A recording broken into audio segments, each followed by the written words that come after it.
I am Jennifer Lee with the Indiana Department of Child Services, and I have been a family case manager and also a peer coach consultant, where I assisted with the implementation of our practice model, which was new. And now I found my permanent resident, as you say, in the Permanency unit. Permanency is a passion of mine, as well as ensuring the role and voice of those who are marginalized or disenfranchised. I myself is one of those people, and I often refer to myself as an underdog, and I know what it is like not to have your voice heard, or more importantly, not to even have your voice considered. So being able to marry permanency as well as youth role and voice, ensuring their youth role and voice in their permanency planning is my action research project. Not only permanency is important for me from a professional perspective, but also a personal one as well. At the age of 16, I was placed in my first kinship placement, and there was a disruption in our family, and it was decided that this would be the best thing for me. And I was sad that I would be leaving my biological family, but yet and still, I was okay with it, in the fact that I would still be able to keep my same school district, keep my same culture, keep some of my same friends by being around the same neighborhood. But even more importantly than that, I was okay with it because I was brought to the table when it was decided that I would need to leave my family. See, in my family, your role and voice was always important, and it was considered, and it wasn't anything that was new. However, in my kinship placement, having your role and voice heard at such a young age, that was not new, or should I say it was very new. It was so new that it became a sense of agitation, whether I was in agreement with the things that were happening in that household, or whether I was in disagreement with the things that were happening in that household. They were under the impression that I should be seen and not heard. And it was an agitation. So much so that I came home one Sunday afternoon and I found all of my things packed, and they were moved over to my second kinship placement. So there I went to my second kinship placement. And yes, I still was able to keep my same school system, still able to keep my same culture. But yet at the same time, one of the things that was a result of that was that I remembered that I should not be speaking unless somebody asked me to.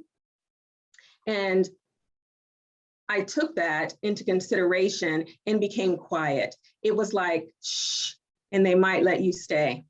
See, I wanted to have stability, and I wanted to have permanency, and I did not want to rock the boat and risk losing one or the other. So quiet I was. And in my placement, this kinship placement, even though they accepted me from a body perspective, it was quite evident that I was just around. There weren't any pictures of me on the wall. When the family would go on vacations, I would not go on vacations with them. If they were going on extended outings, I would not be included in those extended outings. My favorite foods and things that I like to drink, soda pop and orange high C soda, those were not in the refrigerator, and none of my things were around. So I just quietly moved through life. And from there, I recognized that it was not only my role and my responsibility to shed the light on the importance of permanency for our youth, but also the importance of uplifting their voice in their permanency plan as well. So I want you all to take out a piece of paper or whatever, and I want you to take a look at this particular phrase, because there's a phrase in there. And we've all heard the sentiment that says, all's well that ends well. However, I want us to take it a step further and challenge us by saying, all's well that begins well. We as child welfare professionals have an awesome responsibility and an awesome opportunity to change the trajectory of our young people's life for the better. And that definitely begins with us. So if we're looking at this phrase, I'm hoping that everybody will see families are now here. So my research question, If youth age 14 to 23 in Region 4 within the Indiana Department of Child Services are engaged in their own permanency planning, and by engaged, I mean being acknowledged, empowered, and seen as experts and owners of their story. And if they're guiding the decisions being made to encourage also to utilize their role and voice in their own permanency planning. And staff also then are educated and trained to utilize permanency competent practices as it relate to youth engagement. Will it result in increased permanency, sustainable case closure, improved stability, and well-being for participating youth as compared to the same foster youth who have not been given the role and voice? So my ARP, I call this the 6 E's of my ARP, where I examine, where I engage, explore, educate, evaluate, and then elevate. In my methodology around my 6 E's, it's much like our, here within Indiana, we have our practice model: teaming, engaging, planning, intervening, and assessing. And we recognize that all of those are encompassing one another. You are not just teaming only, you are not just planning only, it is a whole process. So the same in which these 6 E's. First, I want to examine the literature findings in the case review in Region 4, then engage youth of the Indiana Youth Advisory Board, and we call that the IAB, and that is a group of young people with lived experience in the foster care system. It is ran by youth, for youth, to where youth are able to come together and talk about issues that they may be facing. And also, we are now consulting with them to help us understand how it is we can make some really good systematic changes. Then I was able to partner with an older youth, and her name is Darinacia, and she is on here, I'm sure. So hey girl, hey.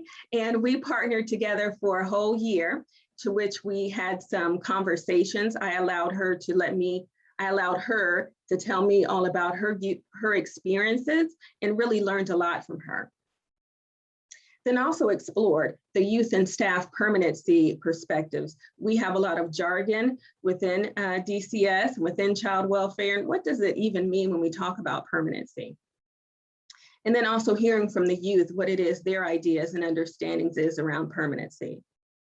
And then educating with 4 training sessions, and in those training sessions in Region 4, talking about the case reviews and what the findings were, where we were doing well, and what were our opportunities for growth. Then evaluating through feedback. And then also then elevating the youth voice by introducing vlogs and introducing the perspectives that was gleaned in my opportunities to be able to connect with Darinacia with our bi-weekly consultations. And again, you'll have an opportunity to get to meet her. So with the examination of best practices in permanency, what does that even mean? Again, we talk a lot about permanency, but when we use that in our daily life, do we say things like, welcome, when somebody has a baby, Taninda, I'm sure you did not get any cards that said, congratulations on your new permanency. No, those are situations and jargons in which we speak, but what does that even mean? It is an enduring family relationship that's safe and lifelong. It offers legal rights and social status. And one thing that sticks out to me is its full family membership. That means when the family goes on vacation, the whole entire family goes on vacation, where it is nurturing social and those emotional and cognitive as well as spiritual well-being. Legal permanency. And then also looking at the importance then of relational permanency. As an adult, there are situations in my life that I still need some advice and wisdom to be able to help navigate situations in life. And if that is true for me, then how much more important is it for our young people, particularly those that are in care, navigating these particular situations in life, especially when you think about the year that we just had in a pandemic? And who are those individuals that are going to connect with? Who can they lean on? And who are going to be those emotional supports for them? Oftentimes the families, they may not be able to offer placement, but can we explore to see if they're going to be able to offer maybe a connection? And if we know the importance then around legal permanency and also then around relational permanency, then what are some of those barriers that are keeping our older youth from achieving those permanency that they so desire? Sometimes it's also like biases against our older youth. When you think about our older youth able to have that understanding, do we as professionals approach them that, I'm the adult, you're the child, you will do as I say? And then could there be some assumptions about older children, older youth aren't adoptable, that long-term foster care goals and emancipation goals, what does that even look like? Then we have the independent living or another planned permanent living arrangement. This is one I have a love-hate relationship with. It is one of those recognized permanency options, but does it offer permanency or is it offering more of a stability? And those two are definitely different. Then just limited permanency options as well can be a particular barrier. And the one that I'm definitely highlighting is going to be the lack of engagement from youth. Oftentimes we as professionals, for fear of not wanting to expose our young people to even more maybe disappointing circumstances or disappointing relationships, we will shelter. And the idea when somebody says, I want to be connected to this person, we will automatically say no. So looking at some reasons as to that lack of engagement of our youth is important. So I talked about the importance then of youth connections and why that is so important for our young people, particularly those that are in care that we are responsible for in the child welfare system. So youth involvement in their own permanency planning is definitely beneficial. They can gain decision-making skills, gain a sense of self-control of their own future, and also from the perspective of being able to enhance their self-efficacy. And the importance of youth connection with one adult. Youth with at least one caring adult fare better in physical aggression and risk of STDs, pregnancies, and criminality. I think we heard that earlier on this week. And then by identifying, connecting, and ensure that youth have connections, high school completion of GED attainment increases from 47% to 73%. Homelessness with youth connections decreases from 57% to 27%. Employment increases from 33% to 53%. And then arrest rates for our young people decreases from 50% to 20%. So that is great for our youth that have connections. So then the conversely is true for our youth then who do not have connections. Each year, nearly 20,000 young people exit the foster care system without permanent families. And what do we know about those young people then who then not only do they not have permanent families, there is not any connections for them. Lack of critical skills when you think about thinking, when you think about grocery store shopping, when you think about laundry, when you think about those supports, who are those young people going to connect with to help them navigate the transitions of life? Increased health disparities, increased mental health challenges, and then just the lack of concrete resources. So for my case reviews, I did 25 cases, and those cases were in Region 4. And the criteria for these cases were youth were the ages between 14 and 23, and they were in at-home placement. So then what were the findings? In the findings of my case review, for the average age of our young people, it was 16 years old, and the average length of stay was 1,087 days. I also wanted to take a look at the understanding of our young people when it came to their 5 permanency options: adoption, reunification, guardianship, fit and willing relative, and also APLA. How is it that they understood that, or what percentage did they understand that? And for all 5 of those, individually, the understanding was less than 50%. So there was an opportunity for us there as well. And then looking at the permanency resources that we currently should be using is Lifebook Completion as well as Permanency Pact. And as you see, there's a huge opportunity for us there, and that there weren't any completed. In my efforts to continue to get engaged with the Indiana Youth Advisory Board, I asked them 2 questions.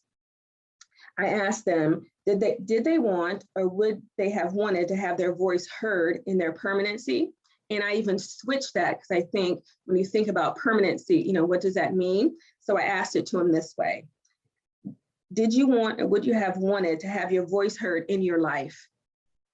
Second question, did they know about their permanency options? And here are the results of that poll. 100% of older youth expressed a desire to have their voice heard, and 100% of youth were not knowledgeable of their permanency options. In an effort to, when I think about my ARP, ensuring the role and voice of youth in their permanency planning, it was important for me to engage a young person. And so I had an opportunity to collaborate and then model that parallel process. And so here you are, get to meet Darinacia.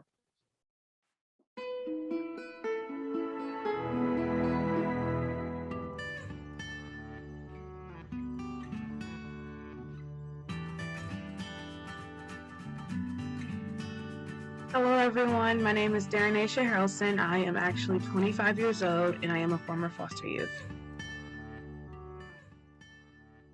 A little background information on myself. I was actually a teenage parent. I became a mother at the age of 15, turning 16 2 months later. I was also a foster youth during the time that I became a parent. It was extremely hard for me, especially being a single parent on top of that. So I was a single parent in high school, going through the foster care system. It was a lot. I left Fort Wayne Community Schools, and then I ended up I found an alternative school for myself and ended up going there. Once I was in the alternative school, and I even had my baby at the school with me, and it took a lot. It was a lot of dedication, a lot of sweat, plenty of tears. I mean, there was a lot of tears, but being the owner of my story, I knew that I wanted better. I knew that I could do better. There wasn't very much motivational aspects other than I know that there was more to life. There's more to life than just this. That's all I kept telling myself. There's more to life than this.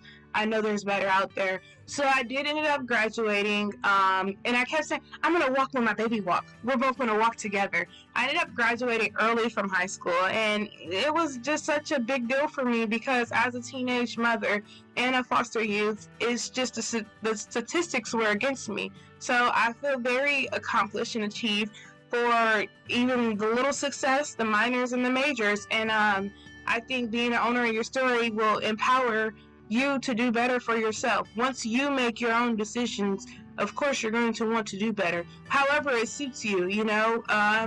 Regular schools just wasn't for me, so I had to switch over to alternative because it was best to fit my life.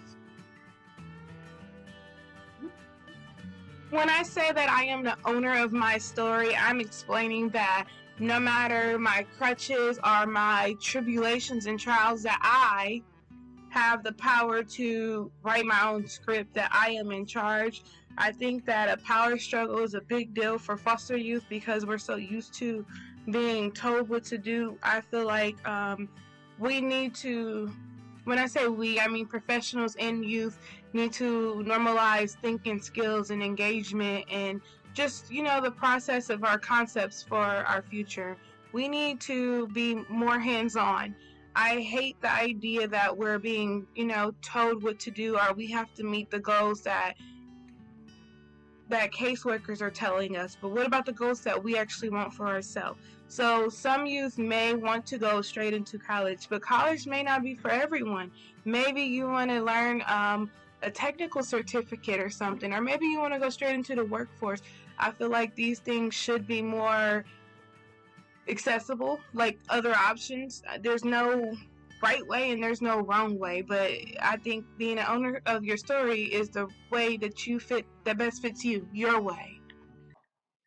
I like that she says it fits her. It's best that fits her. It's your way. And then I also wanted her to talk with us a little bit about the importance of engage.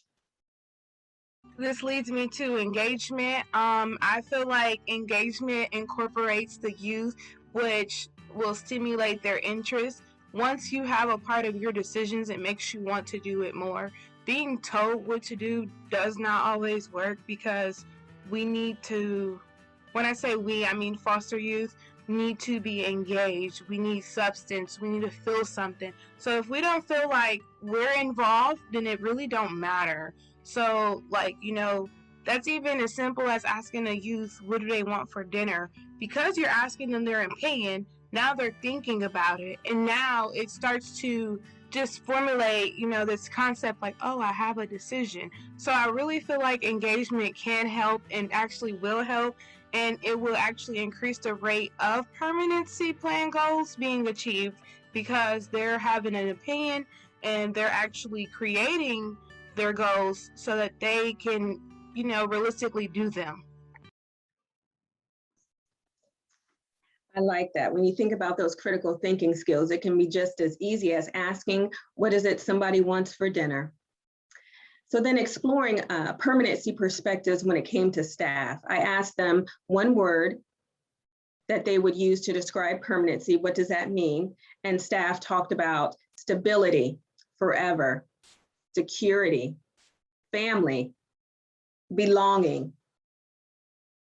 Then I also wanted to hear from our young people what it is that they felt when it came to permanency. They said consistent, forever, support, structure, stable. And remember those case reviews. Average length of stay was 1,087, and that is 1,087 days without support, 1,087 days without structure, without forever, without a family. So moving on, and then talking about the education that I provided for Region 4, I felt it was important for us to look at permanency perspectives from the youth voice. And there were 4 sessions, and the training agenda consisted of talking about the 5 permanency options, the legal permanency and relational permanency. They got to meet Darinacia and her lived experiences, as well as the resources that we'll talk about, which is the permanency checkup and the permanency checklist. The individuals that were at the training, it was 6 counties with 152 participants. It was family case managers, and within our department is assessment as well as permanency, but it was everybody come, because remember, permanency, I say, starts from day 1.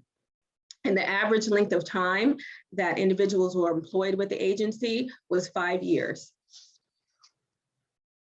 So in the training, I asked, as an evaluation, I asked, as a result of this, to what extent did their knowledge increase? And I liked that it seems that their knowledge did increase, particularly when it came to the importance of including youth role and voice in their own permanency planning, 33%, as well as the importance then of youth connections at 34%, meaning a great extent. And in that, one of the resources that I developed and talked with the staff about was what's called the Role and Voice Checklist for staff. And Darinacia also was my consultant in its development. And this is for staff to use with older youth that focuses on permanency conversations, youth engagement capacity, the youth involvement, the youth understanding of their permanency options, as well as the youth connections. And from the evaluation perspective, how helpful the checklist would be in ensuring the youth role and voice, in increasing permanency and sustainable case closure, as well as then improving stability and well-being. Increasing permanency, very helpful, was 33%. So of course, I appreciated that as well. So in addition to the creation and development of the youth checklist for staff to hold us accountable, There also was one that was developed by Youth for Youth with the Youth Indiana Advisory Board, as well as Darrenacia. And this is called the Permanency Checkup.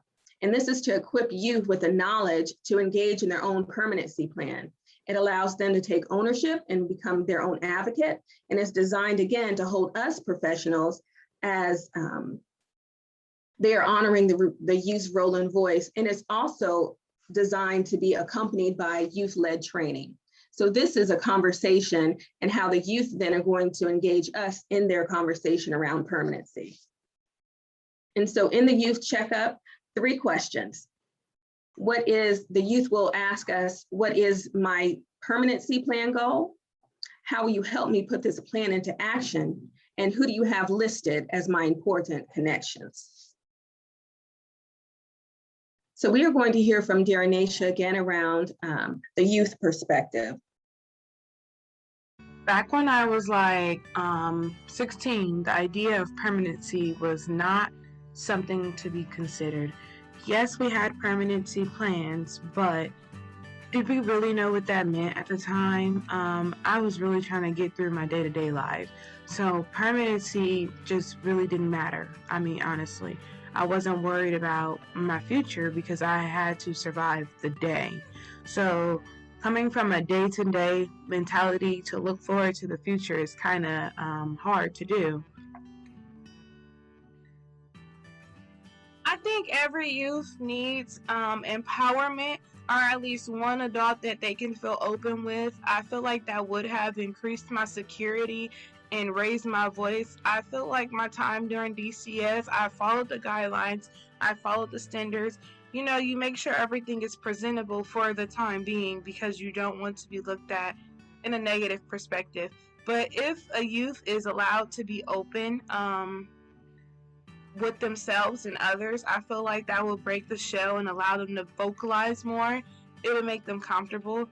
I struggled with that, honestly. I had issues with feeling like I had no one to turn to because you're filled with caseworkers and counselors and psychiatrists, but who's actually there for you? So just feeling like you can have someone who can be support, that would be great. Like for our permanency planning, they ask you, do you have someone you can talk to?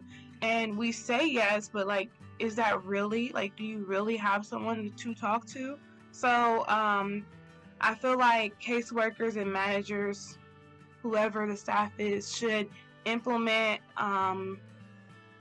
self-care to youth, mental health. I think that we want to increase what's the word that I'm looking for? Confidence. We want these youth to feel good about themselves. And I think it's very important to explain to youth that foster care is the only system that you get into without a choice.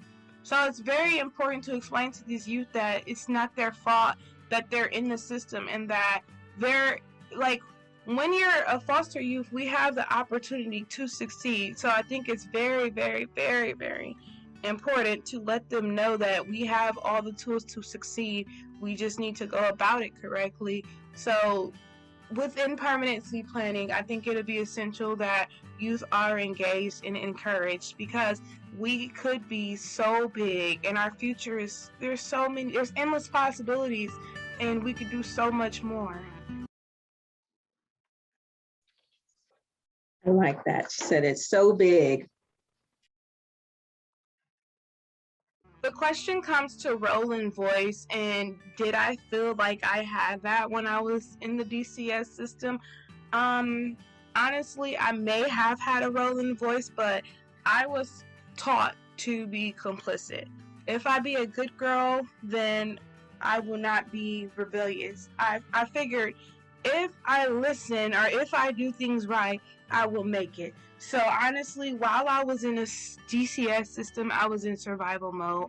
I don't think that it clicked in my mind that I could say, no, this is right, or no, this is wrong. It was just like, just be good so you can get through it. Just be good so you can get through it. But once I aged out into collaborative care, once I aged out the regular system and I moved into collaborative care, I feel like I started to attend IAB meetings and I had a voice. I was being listened to, and there was no disciplinary actions following my opinion. I feel like, as a youth, I'm gonna correct, as a youth, when you're speaking and you're being opinionated, many adults find that disrespectful. So it was very great to be heard and not find discipline behind it. There was no consequences for me raising my voice. And honestly, once I found out that I had a voice and that it could be heard and that there were no consequences behind it, I've been talking ever since. I have not shut up. I just feel like it's a big deal to teach youth empowerment and that you are heard and your opinion does matter, and you should stand up for what you believe in, especially if you think that something's unjust. So speaking up for yourself, your role and your voice plays a big position in your permanency and in your livelihood. If you do not agree, I feel like you should speak up on it, because if not, then nothing ever happens. Silence is violence, basically. Like, if you don't say something, nothing will ever change, so you're just going to have to deal with it. So speaking up, what's the worst they can do is say no. And not speaking, guess what? It's the same as being told no. So coming from a time period where everything you've done has been told to you, you've been told what to do, you've been told what to eat, you've been instructed on how to say certain things and how to behave. Once you're into adulthood and you think, so I get to make the rules myself, it's kind of hard to transition, because we've been in autopilot for so long. Now that we're in manual mode, now that we have to do it ourselves, we don't even know what to do, because we've been told and we haven't been taught the basic thinking skills. We haven't been taught how to be adults. We've been taught how to listen, but what about how to do, how to go and thinking? We need to produce critical thinking skills for young adults. So the next steps would be to finalize the process for the permanency checkup, and I'm still in communication and working collaboratively with the Indiana Youth Advisory Board. Develop and implement the statewide rollout training of the youth-focused permanency competency, utilizing as resources the permanency checkup as well as the permanency checklist. And then explore the rapid permanency review process with older youth. We did that with an adoption population, and it proved to be great results. And I'm wondering if we could not explore that with our older youth population. And then also revisit Region 4 for case reviews again, and see what needle and how the needle has moved around permanency competency for youth in that region.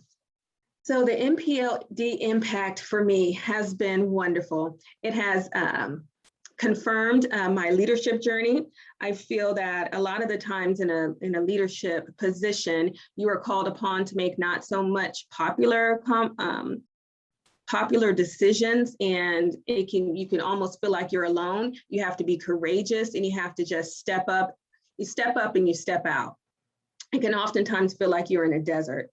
And so what MPLD has done for me, it has been my oasis in the middle of a desert, just bringing me springs of fresh water and enjoying the company and being with like-minded individuals, and also having my own thought process challenged. It also provided for me an opportunity to have a great mentor, and that is the director of our agency, and that's Terry Stigdon. I was hesitant in asking her, but as Naisha taught me, what's the worst that could happen? She could just say no. So I asked, and I'm so thankful that she said yes. She made room for me. Not only did she make herself available, she made room for me. And when she was available on a consistent basis, she was present in the moment. I would always ask her leadership questions, and she was very transparent and open and honest with me. And Terry, I appreciate you so much for that. She also allowed me to go on this journey with her as she created, or had created, the first Racial Justice, Equity, and Inclusion Advisory Council within our agency. And that was something I thought I would never see in my lifetime. So I'm so excited to be able to do that, because what that has done is it has given me license, and it also has given me an ability to carry on the conversation that she has started. And she has even put that in our mission, vision, and values about the importance of racial justice, equity, and inclusion. So I thank you so much for being able to do that. Terry, I thank you for the time that you have given me. I just thank you. I just can't thank you enough. Also, Darrenacia, being able to partner with her. And it was difficult at times just because of this whole COVID, but maybe it was a good thing because we were consistent in our collaboration. Sharon Lynn, I appreciate you so much. With all of your wealth and knowledge from a data perspective, you did not talk above me and you did not talk beyond me. You met me right where I was, but you refused to let me stay there. You would challenge me, asking me those essential questions. What does the data say? How are we going to manage it? Let's revisit that PICO, so thank you so much. Thank you, thank you. And then you also reminded me and taught me, just let the data fight for you. And I'm like, you're right. Let's let this data fight. And then we will just add words to it. And then we will have some sustainable change. Arlene, she has been wonderful. I think this particular last 2 weeks, I probably texted her and emailed her, I don't know how many times. But in one of our coaching calls, I remember I was venting about who knows what I was venting about something. I was like, well, it'll probably just happen by default. And she said, now, Jennifer, do you want to live your life by default or do you want to live your life by design? And that really stuck with me. And I wanted to make sure that I incorporated that pretty much in every decision. And I love that challenge so much that I want to share that challenge with you all. And so, as we continue to lead in our different jurisdictions, especially when it comes to addressing disproportionality of children of color in our systems, are we going to approach it in such a way that permanency outcomes, whatever outcomes you are trying to achieve, happen by default? Or are we going to begin with the end in mind and be intentional in our programming, in our policies, in our practices, and design them in such a way that families are now here? Thank you.